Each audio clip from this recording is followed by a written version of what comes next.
Finch-Saunders.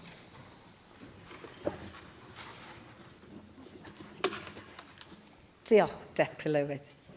The decision by Natural Resources Wales, we're on this, Debbie? Yes, yeah. I thought we were, to reduce services and staffing is deeply worrying for both the Welsh environment and the goal of achieving net zero. How many times have we stood up here and discussed NRW in this chambre? We've had quite firm views on how to take this forward. What we need, though, we need a fully functioning regulatory body.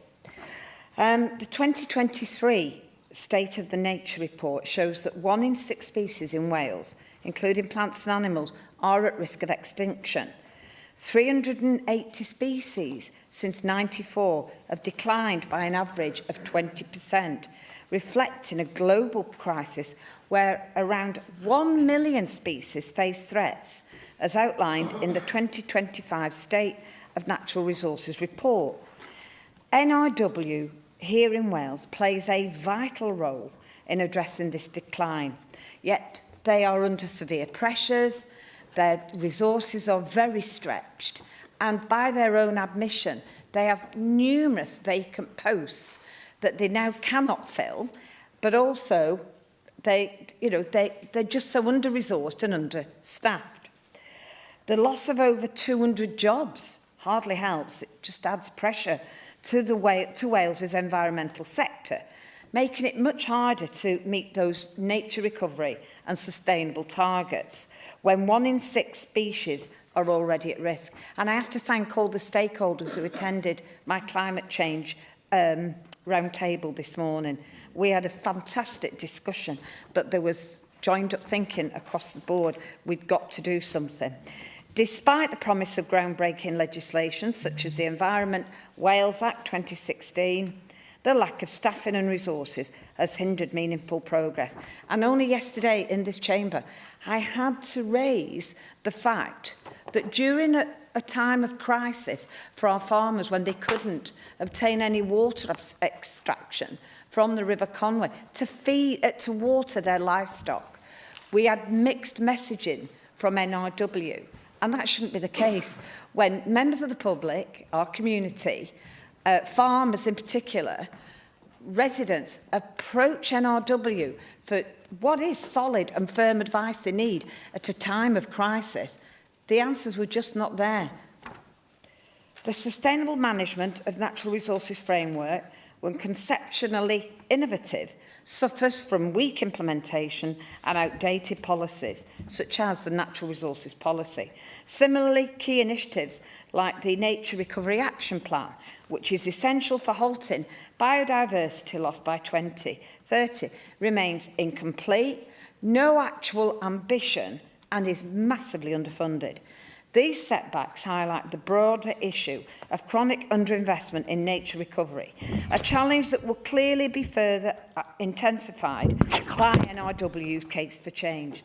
Estimates suggest that £5 to £7 billion will be needed by the early 30s to address the biodiversity crisis in Wales. However, the Welsh Government has yet to develop any clear financial strategy or secure adequate private sector investment to bridge this funding gap. NRW's own financial difficulties impact Wales' ability to meet international biodiversity commitments, such as the 30 by 30 target. It's just impossible to achieve now. Many organisations have raised concerns that the proposed cuts to NRW will hit implementation and further hinder protected site improvements. Even NRW themselves have acknowledged that a lack of external capacity has placed additional pressure on NRW in order to enable progress to be made through the work of these groups. Currently, only 10.5% of terrestrial and inland waters in Wales are designated as protected. To meet the 2030 target, Wales must protect and effectively manage an additional 20% of its land. However, progress is slow, and the absence of a clear and detailed plan casts significant doubt on the likelihood of achieving this goal, or in fact, any goal. According to NRW's 2020 condition assessment, only 20% of assessed features were considered to be in favourable condition. In contrast, approximately 30% were in unfavourable condition and around 50% were not in the desired state. NRW plays a critical role in monitoring the condition of protected site features through the UK's Common Standards Monitoring Framework. This framework requires that sites of special scientific interest must be assessed at least once every 6 years.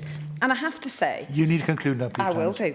The last scrutiny of NRW in our committee was poor, to say the least. All the officers had come online saying they couldn't afford the petrol to attend an in-person meeting. Telephones were going off in the background. There was a dog barking on another one. It was just a very bad example of an organisation who is funded as much as the NRW are, that they couldn't be bothered to attend the meeting here in person. Diolch yn fawr.